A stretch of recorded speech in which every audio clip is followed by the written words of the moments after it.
Hello, guys, and welcome back to my YouTube channel. If you're new, welcome to this space.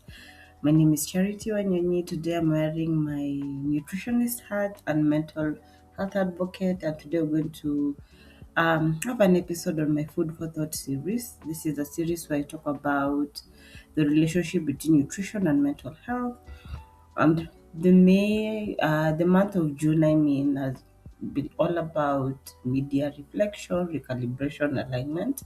So today I want us to talk about stress, routine, and nutrition, and why healthy habits fall apart during difficult season. Because maybe it's mid year and you're not exactly where you were supposed to be, and you're starting to panic. So I feel like this is a much needed episode. So please stay tuned. Don't forget to subscribe. I have a lot of playlists. I have a lot of series on my LinkedIn. Follow me, connect with me, Charity Wanyonyi.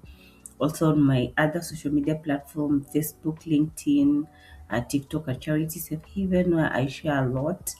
I am a proud nutrition educator and I'm a proud mental health advocate. So I hope this episode will be able to help you put things into perspective. So let's start. We need to look at when life gets busy and why nutrition is often the first thing to change. So, have you ever noticed when life becomes overwhelming, even for you?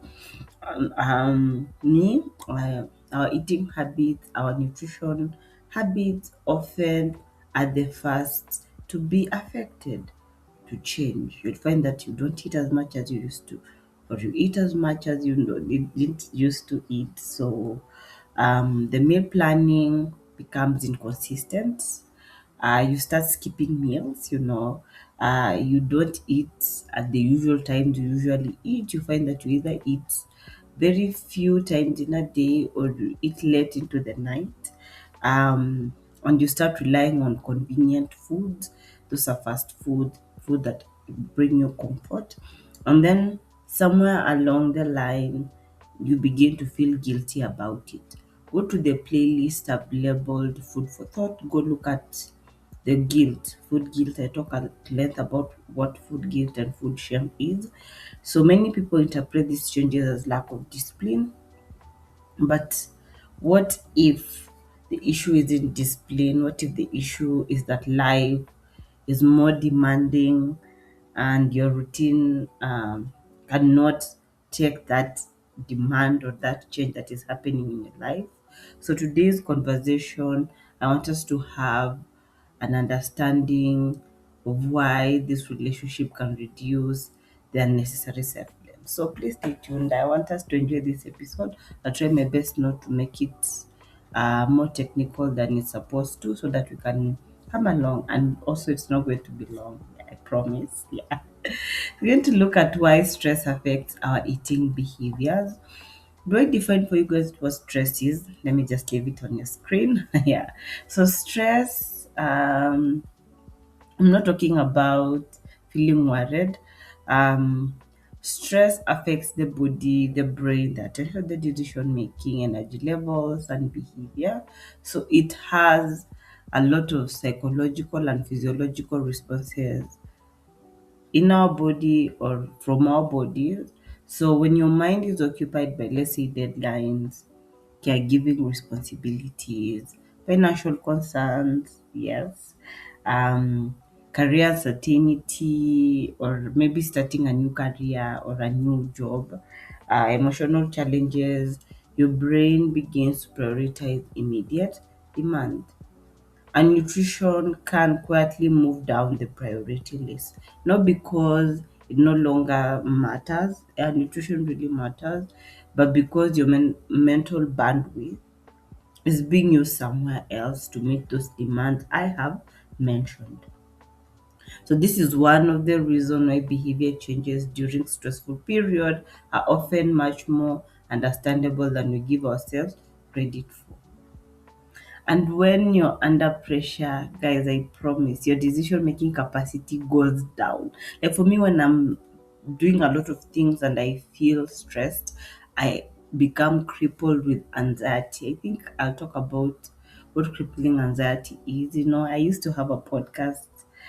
Just go to Spotify, Search for Charity Self Haven podcast. I talked at length about crippling anxiety and what it is. Back then, I used to have a lot of it. So I feel like behavior changes during stressful times are often adaptive rather than intentional. You might think it intentional, but it's not. Yeah. We're going to look at the role of routine in nutrition. So many healthy habits depend on routine. And I feel like if you've been watching me long enough, you'll know for me, I'm all about routines. We often don't realize this because routines become invisible when you're working, they're working well. Like when you wake up, you have your morning routine, you have your day routine, you have your night routine as you wind down. And think about it. Perhaps your normal eat breakfast before leaving the house, like I'm doing right now. Maybe you prepare lunch at a certain time. I know most of us by one lunch is ready. Some of us by eight we've had our breakfast. Supper, we have a predictable structure. Some of us eat at 6:30, at 7, so that by 10 or 9:30 you're in bed. Um, but when life changes, whether through work demands, maybe you're stuck in traffic, traveling in a new city, in a new place, maybe you're ill in the hospital or at home, you're caregiving to someone who is ill or managing a chronic condition or a child, whichever way, or a major life transition, maybe job loss, death, and all that. This routine can get disrupted. Yeah. And when this routine disappear, habits often struggle too because you'll not be doing what um you are used to doing. Yeah. So sometimes the structure that supports the habit has changed. So when the routine changes, most of the time, just look at your nutrition behavior, it often changes too. So that's the role of nutrition in routine. So we're going to look at decision fatigue and food choices. I feel like I talked at length about this in the food guilt, food shame episode, but we're just still going to mention but a few. For me, I think that decision fatigue is one of the most overlooked factors in nutrition. Every day we make hundreds of decisions. Even right now, I made the decision to record this episode. I'm making the decision to finish this breakfast before it becomes cold. Start thinking about preparing to go to work. So by the end of the day, our mental energy is lower than it was in the morning. That's when you notice in the morning. I talked about allocating energies per yourself. Be self-aware. For me, my mornings are usually the productive times where I try my best to allocate a huge chunk of my mental energy. And then as I wind up, because I've been making decisions, working and all that, I'm beat. I'm beating. I do not want to be making decisions and all that. So imagine adding stress on top of that. Suddenly questions like, and if you're a nutritionist and you have your own private practice, or someone comes to you, they want your help when it comes to family recipes, meal planning, shopping lists, pantry remake and all that. And they ask, I'm tired of asking and answering these questions every day for my family. What should I cook? What are we going to eat? Do I have the ingredients? Go to the pantry, you don't have the ingredients. It's 8, you're tired, you're stuck in traffic, you just want to sleep. So this is overwhelming, and I feel like that is the major pain point of most people. So that's why convenience becomes more appealing during difficult season. I'm tired, I'm sick. What do I do? Do. Ready to eat food. So just look, and I feel like this is something I've been really assessing even by myself in my own life. When I'm mentally exhausted, convenience is usually the best. Comfort food is usually the best.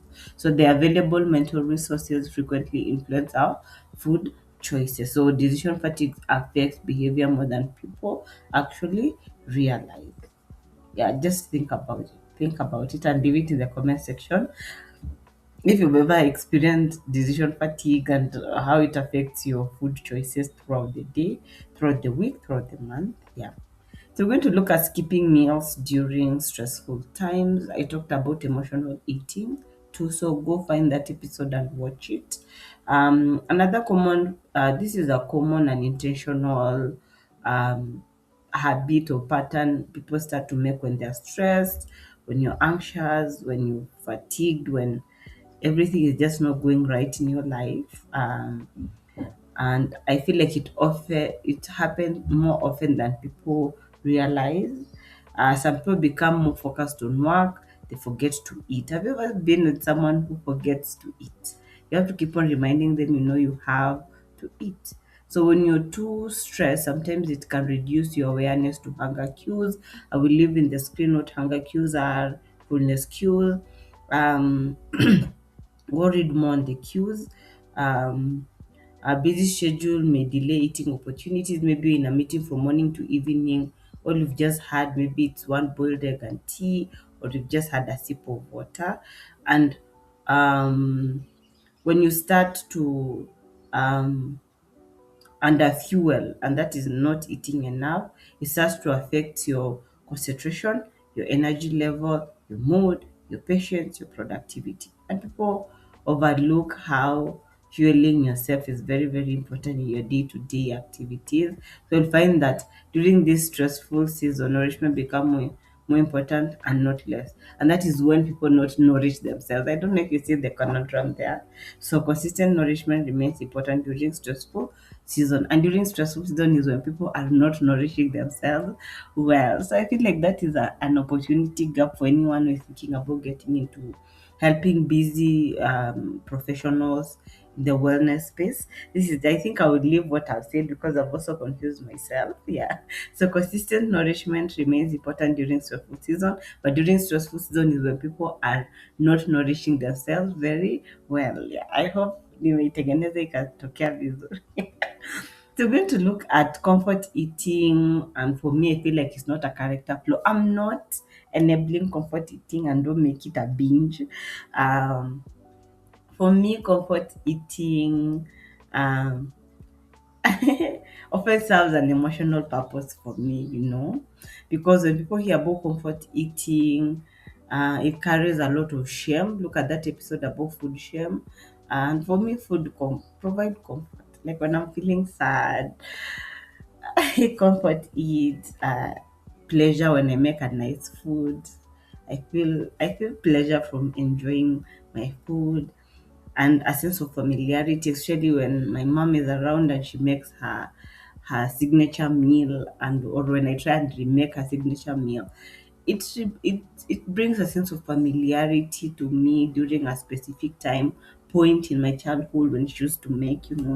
So for me, I feel like during difficult emotional period, those experiences really matter. Just a cup of porridge. Hizo za body tulikuwa tunakunywa na nini, because for me white porridge has a traumatic effect on me, because I remember in primary school sentence we used to drink the white the white porridge in those big metallic plates. Sometimes when I want to just remind myself, I just make that white porridge in a metallic and then I just swirl it. So the problem is not that comfort eating exists. The problem is when people interpret it as evidence that they are weak, lazy, or lacking willpower. Oh, and I feel like people attach. So ukisikiza tu vile watu wanaongea, they start shaming people. In an extent, for me, I will defend this slide. And for me, responding to emotions with food does not automatically indicate a problem. When I journal and I see like it's something that is starting to become a pattern, then it's a cause for alarm. But once in a while during my cycle, I respond to my emotions with food, and understanding the need beneath the behavior is often more helpful than judgment. Because when I feel like I am comfort eating, I try to ask myself, what is this need my behavior is trying to meet? Like, am I sad? Am I having a breakdown? Am I feeling lonely? Am I experiencing stress and I'm not aware? So it's very, very important to understand the need beneath that behavior instead of judging yourself for comfort eating. So we're going to look at why perfection makes things worse. So I'll leave the definition of perfection on the screen. And I've noticed that many people don't struggle because they miss a habit. They struggle because of how they respond after missing it. One missed workout becomes I have failed. One takeaway meal becomes a ruined meal, cheat day. One difficult week becomes I start again next month, you know. So this all or nothing thinking creates unnecessary pressure on yourself, perpetuating the stress cycle. Perfection sounds productive, but in reality, it often makes consistency harder. And that is something I've also been working so hard to manage. Because for me, I feel like perfection fuels most of the things I do for you guys because I always want everything uh, to come off understanding and guys, if you have a perfectionist or perfectionism problem, you'll understand why this slide is so hard for me to explain. So we're going to look at the psychology of falling off track.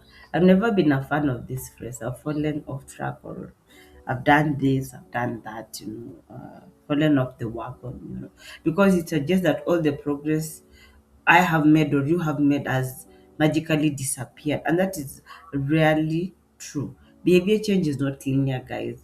Any change is never linear. There'll be disruption, there'll be ups and downs, there'll be stressful season, there'll be good season. There'll be period in your routine where it becomes harder for you to maintain.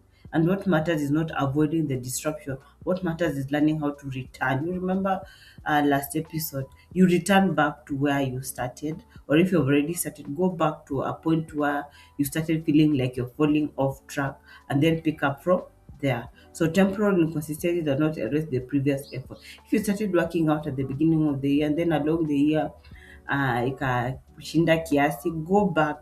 You're starting from somewhere, you're not starting from scratch. So please, returning to routine is more important than maintaining perfectionism. Remember that.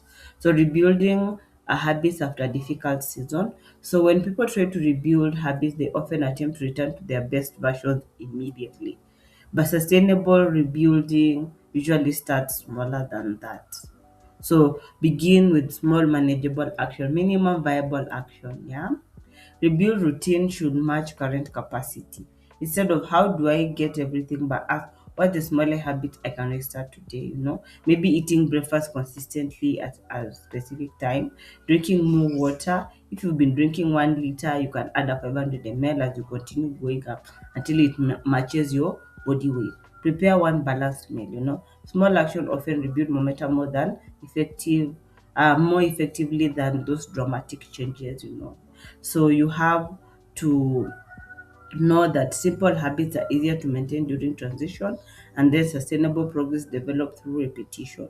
Compassion supports behavior change more than criticism. Compassion. I will leave the definition of compassion because I know I already did, but it's good to be self compassion. So we're going to look at nutrition as support and not performance. We don't view nutrition as a performative angle. Nutrition should support well-being during stressful period. And for me, I feel like one of the most important mindset shift is viewing nutrition as support. View it as support. Nutrition is not an exam, it's not a test of character, it's not proof of discipline. Nutrition is a form of support, a way of helping your body and mind function through both easy and difficult seasons. When we approach nutrition this way, we create more flexibility and less pressure. Nourishment remains important even when routine are imperfect. Always keep that in mind. And I feel like for me, I have learned this over the years. When I'm too stressed, I don't abandon eating because sometimes you can just be in a daze until you end up not eating the whole day. So health behavior should adapt to changing circumstances. You shouldn't be rigid. That's why perfectionism or being a perfectionist sometimes it's quite hard. Yeah. So going to look at what self-compassion looks like in practice. So self-compassion acknowledges difficulty without judgment. Instead of saying I failed, you might say this season has been difficult and I'm learning to adapt. It creates space for realistic expectation. Behavior change improves when shame is reduced. Go look at the episode about food guilt and food shame. Compassion encourages rearrangement or realignment or going back after setback. And sustainable, healthy habits require kindness as well as structure. Self compassion. Be kind to yourself in all these time, during stressful times, during difficult times. Always be kind to yourself. And research shows that consistently people are more likely to rearrange with healthy behaviors when shame is reduced. Like I gained 1 or 2 kgs and I was supposed to lose them. When you're kind to yourself, that's why you need to find a nutritionist or a coach who understands your pain point so that a lot of shame is reduced so that you can start from somewhere and build back up. As we finish this episode, I want to leave you with this thought. If your nutrition habits have looked different this year than you expected, that doesn't automatically mean you have failed.